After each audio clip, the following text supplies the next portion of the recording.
I was once a beautiful, remarkable cat with dazzling eyes. My owner loved me as much as I have loved him. He named me Pluto. I was present wherever he was, around the house. I was like his tail, following him wherever he went. I would cuddle and rest on his lap, feeling the warmth of his big hands cross my head to my back. I was his favorite out of all my neighbors in the house. I grew fond of him, and we were almost inseparable for several years, until he changed. He grew moody and irritable. He neglected my neighbors and ill-used them. He was also being violent to the woman who was also living in the house. I grew distant and avoided him.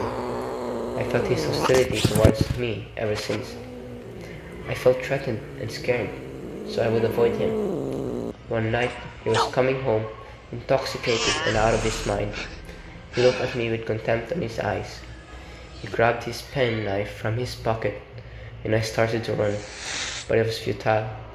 He had already grasped me by my throat with his giant hands and used the pocket knife to cut one of my eye, and uprooted it from my socket. I shrieked in pain and broke free from his grasp and fled.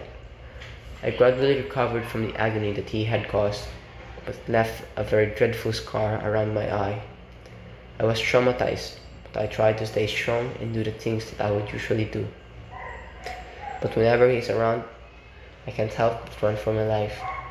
It became my instinct to flee during his presence. The occurrence was still fresh in my mind, and it taught me how to live in this traumatizing moment. I grew vigilant and had my guards up. I never loosened up, even for a moment, as I thought about that frightful moment haunting me every single time. But he somehow got past my guard and slipped a noose around my neck.